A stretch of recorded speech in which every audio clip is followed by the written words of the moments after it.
യുദ്ധം ഒരു രാജ്യത്തെ എത്രത്തോളം പിന്നോട്ട് നയിക്കും? ലോകത്തെ വൻ ശക്തികളിൽ ഒന്നായ റഷ്യയിലെ ജനങ്ങൾ ഇപ്പോൾ പഴയ കാലത്തേക്ക് മടങ്ങുകയാണ്. സ്മാർട്ട് ഫോണുകൾക്കും ഗൂഗിൾ മാപ്പുകൾക്കും പകരം അവർ ഇപ്പോൾ പഴയ പേജറുകളും വോക്കി ടോക്കികളും ഉപയോഗിച്ച് തുടങ്ങിയിരിക്കുന്നു. റഷ്യയുടെ തലസ്ഥാനമായ മോസ്കോയിലും പ്രധാന നഗരമായ സെന്റ് പീറ്റേഴ്സ്ബർഗിലും ഉൾപ്പെടെ കഴിഞ്ഞ ഒരാഴ്ചയായി ഇന്റർനെറ്റ് സേവനങ്ങൾ പൂർണ്ണമായും തടസ്സപ്പെട്ടിരിക്കുകയാണ്. ഫോൺ വിളിക്കാൻ പോലും ആകാതെ ആളുകൾ വലയുകയാണ് അവിടെ. ഈ പ്രതിസന്ധി മറികടക്കാൻ റഷ്യക്കാർ ഇപ്പോൾ ആശ്രയിക്കുന്നത് പഴയകാല സാങ്കേതിക വിദ്യകളെയാണ്. രാജ്യത്തെ ഇ കൊമേഴ്സ് പ്ലാറ്റ്ഫോമുകളിൽ പേജറുകളുടെ വിൽപ്പന 73%, വോക്കി ടോക്കികളുടെ വിൽപ്പന 27%മാണ് വർദ്ധിച്ചത്. ജിയോ ലൊക്കേഷൻ ആപ്പുകൾ പണിമുടക്കിയതോടെ കടലാസിൽ അച്ചടിച്ച മാപ്പുകളുടെ വിൽപ്പന 3 ഇരട്ടിയായി കുതിച്ചുയർന്നു. ഇന്റർനെറ്റ് ഇല്ലാത്തത് കൊറിയർ, ടാക്സി, റീറ്റെയിൽ മേഖലകളെ തകർത്തു. മോസ്കോയിൽ മാത്രം പ്രതിദിനം 1 ബില്യൺ റൂബിൾ, അതായത് 120 കോടി രൂപയുടെ ബിസിനസ് നഷ്ടമാണ് ഇതിലൂടെ ഉണ്ടാകുന്നത്. പെട്ടെന്നൊരു ദിവസം ഉണ്ടായ സാങ്കേതിക തകരാറല്ല ഇത്. മാസങ്ങളായി റഷ്യയുടെ പല ഭാഗങ്ങളിലും ഇന്റർനെറ്റ് വിച്ഛേദിക്കപ്പെടുന്നുണ്ട്. എന്നാൽ ഇപ്പോൾ ഇത് രാജ്യത്തിന്റെ ഹൃദയഭാഗത്തേക്ക് തന്നെ എത്തിയിരിക്കുന്നു. റഷ്യൻ പാർലമെന്റായ സ്റ്റേറ്റ് ഡ്യൂമയ്ക്കുള്ളിൽ പോലും എംപിമാർക്ക് മൊബൈൽ ഫോണോ വൈഫൈയോ ഉപയോഗിക്കാൻ കഴിയുന്നില്ല. സുരക്ഷാ കാരണങ്ങൾ മുൻനിർത്തിയാണ് ഈ നടപടിയെന്നും ആവശ്യമുള്ളത്ര കാലം ഇത് തുടരുമെന്നുമാണ് ഭരണകൂടത്തിന്റെ വിശദീകരണം.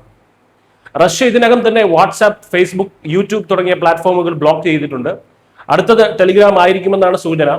മനുഷ്യാവകാശ പ്രവർത്തകരും വിദഗ്ധരും ഈ നീക്കത്തെ വലിയൊരു ഭയത്തോടെയാണ് നോക്കിക്കാണുന്നത്. ഉക്രൈനുമായിട്ടുള്ള യുദ്ധത്തിന്റെ പശ്ചാത്തലത്തിൽ റഷ്യൻ പൗരന്മാരെ പുറം ലോകത്ത് നിന്ന് പൂർണ്ണമായും അകറ്റാനുള്ള ഒരു സർക്കാർ നീക്കമാണിതെന്ന് അവർ ആരോപിക്കുന്നു.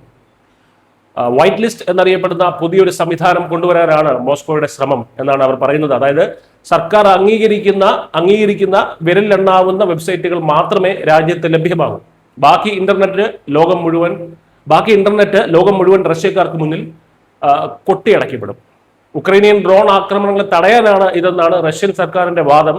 എന്നാൽ യുദ്ധത്തെക്കുറിച്ചിട്ടുള്ള യാഥാർത്ഥ്യങ്ങൾ ജനങ്ങൾ അറിയാതിരിക്കാനുള്ള ബോധപൂർവമായിട്ടുള്ള സെൻസർഷിപ്പാണ് ഇവിടെ നടപ്പിലാകുന്നത് എന്ന വിമർശനങ്ങളും വരുന്നുണ്ട്.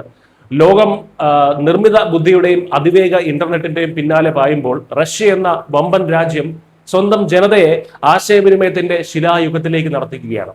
രാജ്യത്തെ ജനങ്ങളുടെ വിവരാവകാശങ്ങൾ തടഞ്ഞുവെച്ച് അധിക ദൂരം റഷ്യ മുന്നോട്ട് പോവുകയാണെന്നുണ്ടെങ്കിൽ ഒരുപക്ഷെ റഷ്യൻ ജനത നോർത്ത് കൊറിയയിലെ ജനതയെ പോലെ പുറം ലോകത്ത് നിന്ന് പൂർണ്ണമായും ഒറ്റപ്പെട്ടേക്കാം. മാറ്റങ്ങളുടെ വേഗതയ്ക്കൊപ്പം സഞ്ചരിക്കാത്ത ഒരു ജനതയെ നാളെ ലോകത്തിന് ആവശ്യമില്ലാതാകും. പുതിയ ആശയങ്ങളും പ്രതിഭകളും ഇല്ലാതാകുന്നതോടെ രാജ്യത്തിന്റെ മാനവ വിഭവശേഷി തകരുകയും വാണിജ്യ സാങ്കേതിക മേഖലകളുടെ വളർച്ച പൂർണ്ണമായും മുരടിക്കുകയും ചെയ്യും. ചുരുക്കത്തിൽ ഈ സെൻസർഷിപ്പ് നീണ്ടുപോകുകയാണെന്നുണ്ടെങ്കിൽ നോർത്ത് കൊറിയയിലെ ജനങ്ങളെ പോലെ ആഗോളതലത്തിൽ ഒന്നിനും കൊള്ളാത്ത ഒരു സമൂഹമായി റഷ്യൻ ജനത മാറും. News desk.